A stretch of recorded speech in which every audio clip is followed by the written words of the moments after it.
Buried beneath a Turkish hillside for 12,000 years was a structure so ancient, so impossibly sophisticated, that when archaeologists finally uncovered it, they were forced to tear up everything they thought they knew about the origins of human civilization. This is Gobekli Tepe, and its story begins not with a triumph, but with a mistake that nearly erased it from history forever.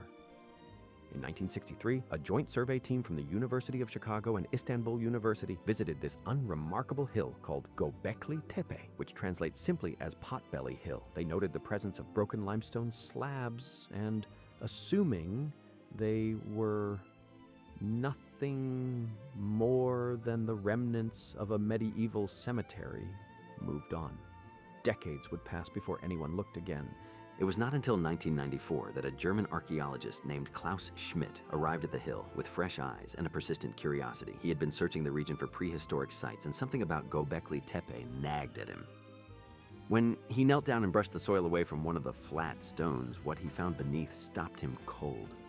Beneath the surface of that lonely hill lay enormous T-shaped limestone pillars, some of them rising over 5 meters tall and weighing up to 20 tons, arranged in precise circular enclosures. Every pillar was covered in intricate, deeply carved reliefs of animals, including foxes, boars, snakes, cranes, and lions, rendered with a skill and artistic confidence that should have been impossible for their time. Carbon dating of organic material found within the site delivered a result that shook the archaeological world to its core.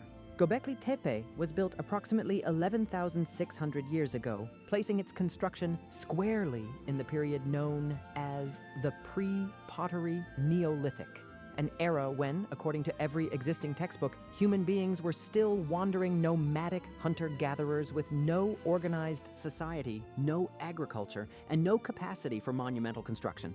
To understand why this discovery was so shattering, consider what civilization was supposed to look like at this point in history. The Great Pyramid of Giza would not be built for another 8,000 years. The invention of writing was still 6,000 years in the future.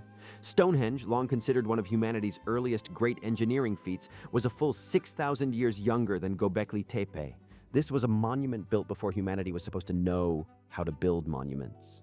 But the mysteries only deepened as excavation continued. Quarrying sites discovered nearby showed that the builders had been cutting these massive pillars directly from the bedrock using flint tools, nothing more. One unfinished pillar still attached to the bedrock measured over 7 meters long and would have weighed an estimated 50 tons. Moving such a weight without wheels, without draft animals, and without any metal tools represented a feat of communal labor and planning that demanded a level of social organization no one believed existed at the time. Who were these builders? Archaeological evidence suggests they were indeed hunter-gatherers, but ones who gathered in extraordinary numbers for a shared purpose. Bones found at the site indicate massive Feasting events with hundreds of animals consumed.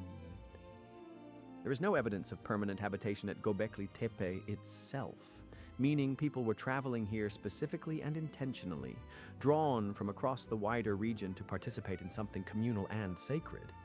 This led Klaus Schmidt to propose a theory that turned the conventional narrative on its head. For generations, scholars had assumed that agriculture came first, that the surplus of food created by farming allowed humans to stop wandering, settle down, and only then build temples and develop religion.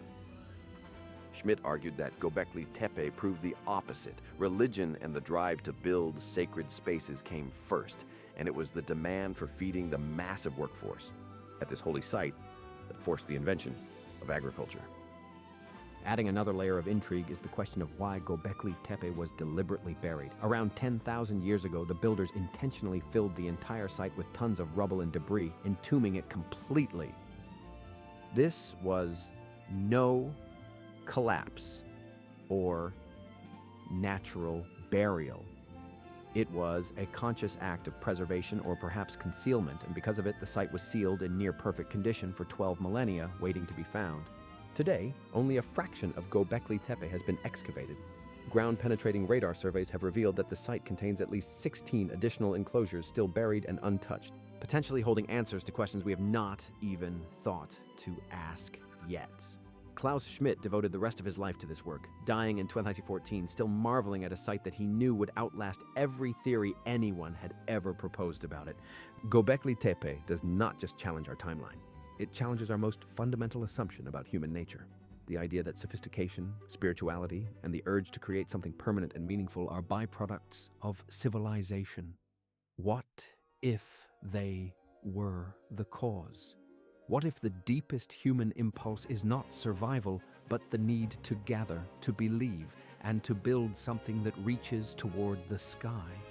Gobekli Tepe has been waiting 12,000 years to ask us that question, and we are only now beginning to understand it. If Gobekli Tepe fascinated you, subscribe to History Retold, where we dig into the stories that history almost forgot.